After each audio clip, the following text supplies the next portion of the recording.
미국 상원의 초당파 의원들이 9,080억 달러 규모의 초당적 추가 부양안을 내놨습니다. 윌리엄 바 미 법무장관이 대선에서 어떤 중대한 사기도 발견하지 못했다는 입장을 밝혔습니다.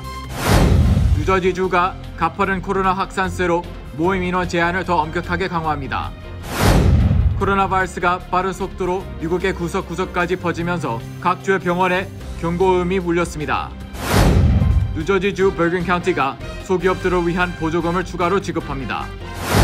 코로나 팬데믹 속 희귀병을 앓고 있는 3살짜리 딸을 보호하는 텍사스주의 한 부부의 이야기가 화제입니다. 내 집같이 편안한 은행 뉴 밀레니엄 뱅크가 뉴저지 클로스터와 뉴욕 플러싱에 새로운 지점을 오픈하였습니다.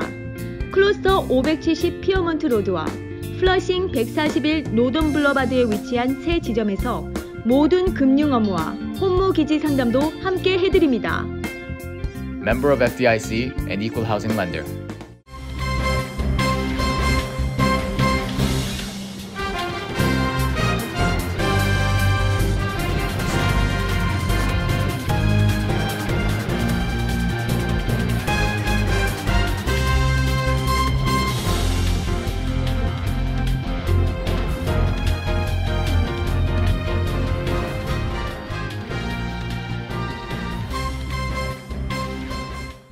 여러분 안녕하십니까? KBTV 뉴스 9 이창환입니다. 미국 상원의 초당파 의원들이 교착 상태에 빠진 부양책 협상을 타개하기 위해 새로운 9,080억 달러 규모의 초당적 추가 부양안을 내놨습니다. 미 의회는 코로나19 관련 지원을 위해 지난 4월까지 4차례에 걸쳐 2조 8천억 달러 규모의 예산안을 처리했지만 이후 5번째 추가 경기 부양안을 두고 입장 차이를 줄이지 못하고 있습니다.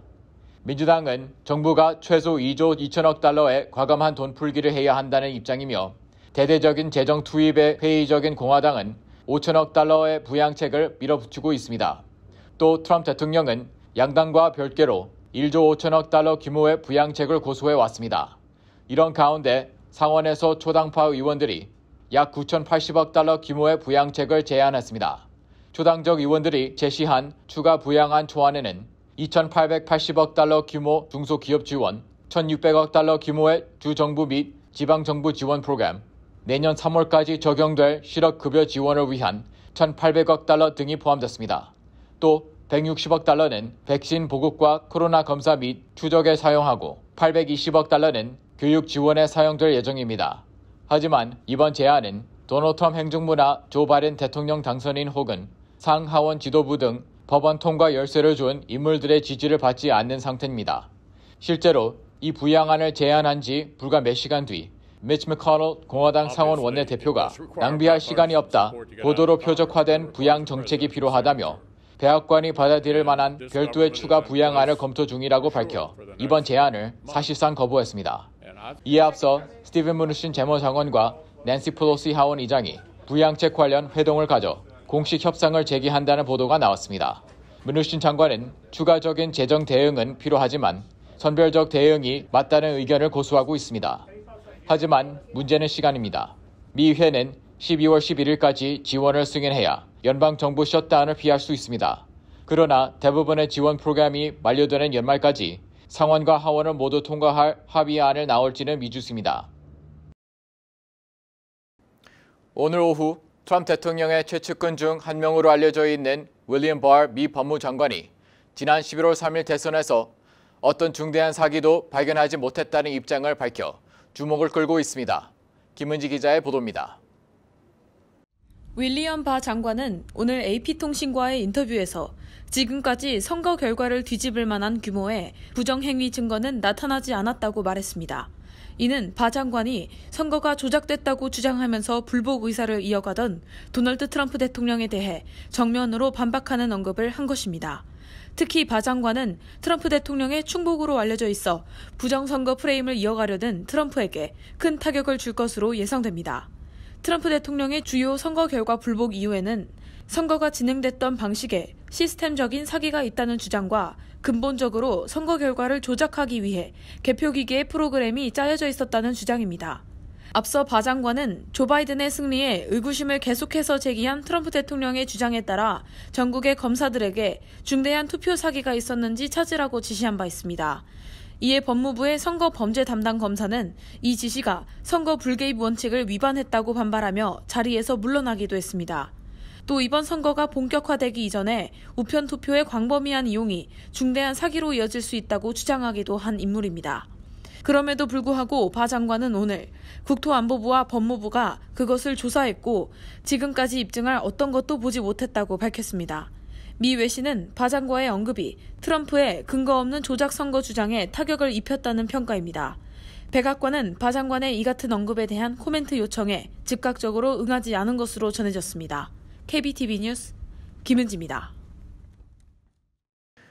뉴저지주가 코로나19 확산을 막기 위해 모임 인원 제한을 강화합니다. 필 머피 뉴저지 주지사도 병원 과부하 등을 우려해 12월 7일부터 모든 야외 집회를 25인 이하로 제한하겠다고 발표했습니다. 필 머피 뉴저지 주지사는 코로나19 브리핑을 갖고 기존 최대 150명이었던 야외 모임 제한을 최대 25명으로 줄인다고 밝혔습니다. 다만 종교, 정치적 모임, 장례식, 결혼식은 예외이며 실내 모임은 여전히 최대 10명으로 제한합니다. 뉴저지주는 또 내년 1월 2일까지 대학과 프로스포츠를 제외한 실내 스포츠를 제한했습니다. 고등학교 이하의 모든 학교에서 실내 스포츠가 금지됩니다.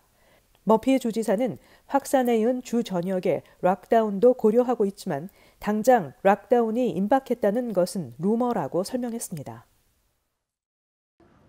코로나 바이러스는 11월 들어 맹렬한 속도로 미국 구석구석까지 광범위하게 퍼지고 있습니다.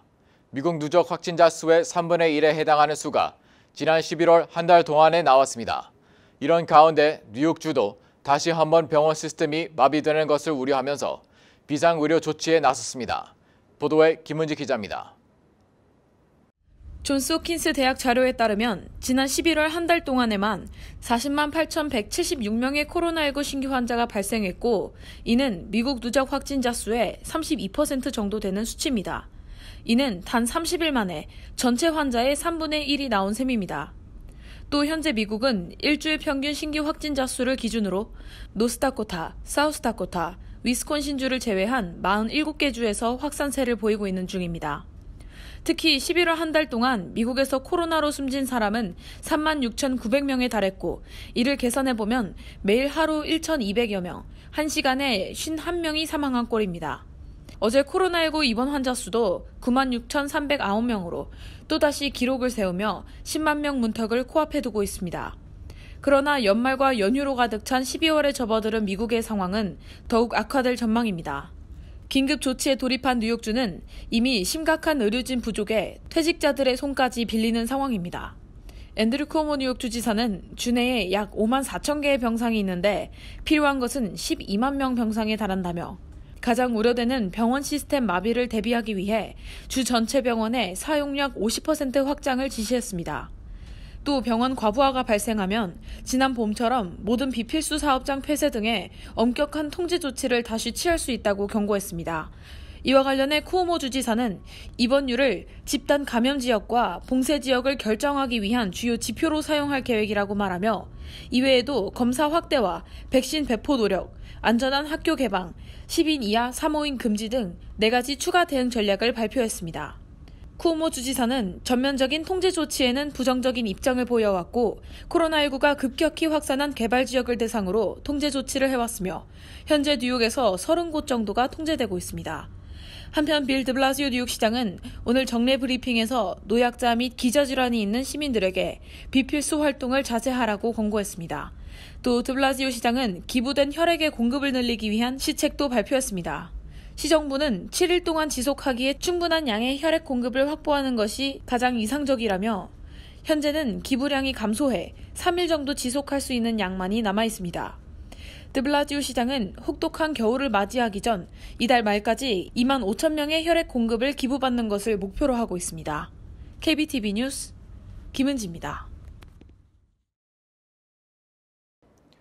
뉴저지주 버kin 카운티는 지난 7월부터 버kin 카운티 케어 소기업 프로그램을 시행하고 있습니다.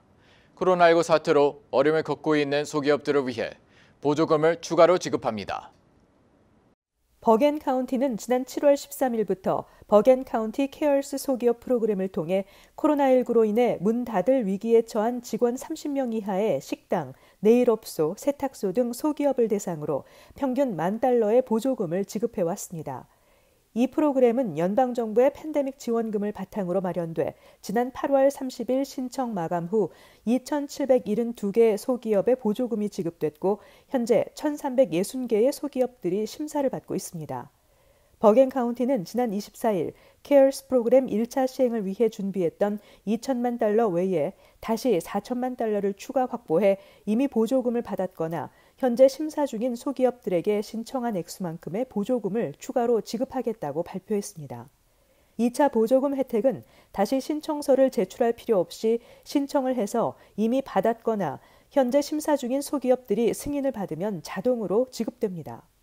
버겐 카운티는 2차 보조금은 추수감사절 연휴가 지난 다음에 단계적으로 받을 것이라고 밝힌 바 있어 이번 주부터 본격적으로 보조금이 풀릴 것으로 예상됩니다. 짐 테데스코 카운티장은 올해 예기치 못한 역사적인 팬데믹으로 각 카운티의 다운타운에 있는 소기업들이 심각한 타격을 받았다며 지역 경제 활성화를 위해 소기업 지원 프로그램을 대폭 확대해 어려운 소기업들을 지원하기로 했다고 밝혔습니다. 텍사스에 사는 20대 젊은 부부가 코로나19에 걸리면 치명적인 상태에 이르는 희귀병을 앓고 있는 3살짜리 딸을 보호하기 위해 눈물겨운 싸움을 벌이고 있습니다. 이를 CNN 방송에 따르면 텍사스주 댈러스에 사는 3살짜리 여아 브랜디가 신체 지방을 에너지원으로 사용할 수 없는 카니틴 결핍증을 앓고 있습니다. 전문가들에 따르면 인구 25만 명당 1명꼴로 발생하는 희귀한 질병인 CACT 결핍증은 매일 3-4시간마다 뱃속에 있는 튜브를 통해 영양을 공급해야 하며 값 비싼 의약품을 복용해야 합니다. 면역력이 없어 코로나 바이러스에 감염되기 쉽고 감염되면 목숨을 잃게 됩니다. 때문에 브랜디의 부모님인 제시카 루스코와 딜린 그레이시아 부부는 코로나 팬데믹 사태 속에서 딸을 보호하기 위해 눈물겨운 간병을 하고 있지만 엄청난 치료비와 약값 때문에 집까지 빼앗길 위기에 처했습니다. CNN에 따르면 1남 2女를 두고 있는 이들 부부는 지난 4월에 직장에서 쫓겨나 현재는 매달 $414씩 받는 실업수당과 푸스탬프로 연명하고 있습니다. 이에 따라 주택 임대료가 약 9개월째 밀렸습니다. 부부는 수천 달러의 빚을 진 데다 12월 말에는 집에서 쫓겨날 판이라며 그럴 경우 아이가 코로나 바이러스에 감염될까 두렵다고 말했습니다. CNN 방송은 이들 가족이 밀린 임대료와 생활비를 해결하고 따뜻한 크리스마스를 보낼 수 있도록 온종의 손길을 보내줄 것을 호소했습니다. 총 문항수가 늘어나고 새롭게 개정된 미국 시민권 시험이 12월 1일 이후에 신청한 신청자들에 한해 오늘부터 적용됩니다. 즉 12월 1일 이전의 신청자들은 기존에 실시했던 시민권 시험을 치르게 됩니다. 이번 개정안에는 문제의 종류가 기존 100개에서 128개 문항으로 늘어나고 인터뷰 당일 시험 문항도 기존 10개에서 20개로 더 많아졌습니다. 또 시민권 통과 기준은 정답률 60%로 이전과 동일하지만 문항수가 늘어남에 따라 맞춰야 할 문제가 2배로 늘어나면서 시험이 좀 더 어려워졌습니다. 하지만 65세 이상이나 최소 20년 이상 영주권을 합법적으로 소지했던 이민자의 경우에는 기존에 실시했던 시험과 같은 조건이 유지됩니다. 뉴욕주 노인복지국은 올해 65세 이상 또는 장애인에게 제공하는 건강보험 메디케어 등록 신청이 12월 7일에 마감된다고 밝히면서 신청을 서둘러 달라고 당부했습니다. 이에 따라 메디케어 수혜자가 플랜을 변경하거나 신규 등록이 1년에 한 번 딱 이 기간에만 진행되기 때문에 마감 기한을 놓쳐 벌금이 부과되는 등 불이익을 당하지 않도록 기한 내에 신청을 마쳐야 합니다. 메디케어는 연방사회보장국 웹사이트 medicare.gov를 통해 온라인으로도 신청할 수 있으며 전화 800-772-1213으로도 가능합니다. 뉴욕 일원에서 영업 중인 한인은행들의 2020 회계연도 연방중소기업청 대출 실적이 코로나 바이러스 팬데믹 여파로 전년 대비 급감한 것으로 집계됐습니다. 연방중소기업청 SBA 뉴저지 디스트릭트에 따르면 지난 1년간 뉴욕 일원 10개 한인은행의 총 대출 건수는 47건, 대출 총액은 $1,739만 4천 달러로 나타났습니다. 이 가운데 지난 회계연도와 직접 비교가 가능한 6개 한인은행의 총 대출 건수는 45건으로 전년 100건 대비 55% 감소했으며 대출 총액은 1,690만 4천 달러로 전년 7,570만 9,500달러와 비교해 무려 77% 이상 급감했습니다. 연방우정국은 연말을 맞아 급증하는 우편물 수요에 맞추기 위해 퀸즈 일대 15개 우체국의 일요일 우편물 픽업 시간을 연장했다고 발표했습니다.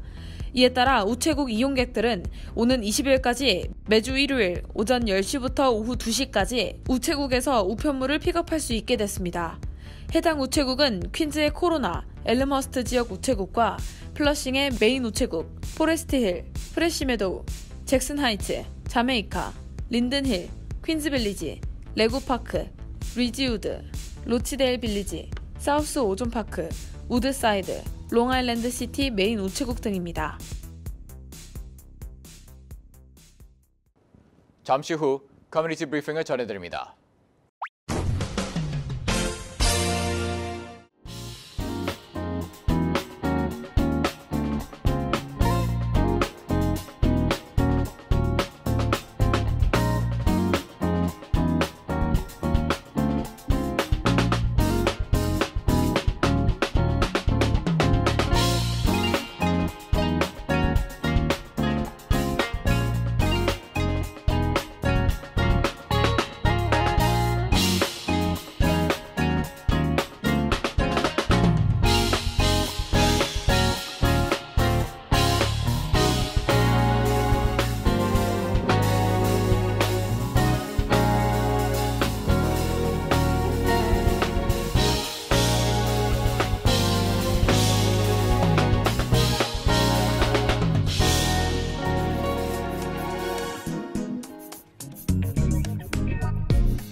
이어서 환율과 증시 전해드립니다.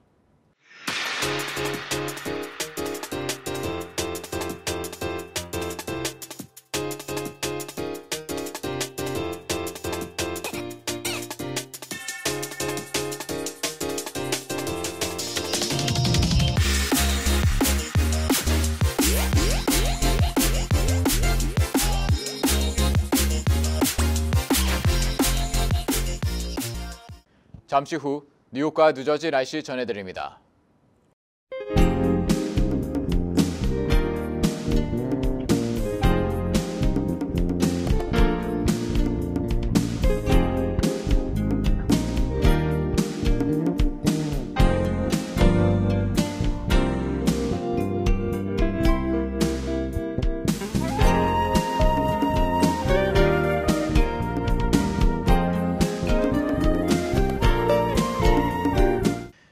냇가의 돌들은 서로 거리를 두었음에도 이어져 징검다리가 됩니다. 여전히 우리는 거리를 두고 있고 멀어진 듯한 모습에 안타까운 마음이 들지만 결국 이어져 있음을 잊지 말아야 합니다. 오늘도 KBTV 뉴스 9을 시청해주신 여러분 고맙습니다. 편안한 밤 보내시기 바랍니다.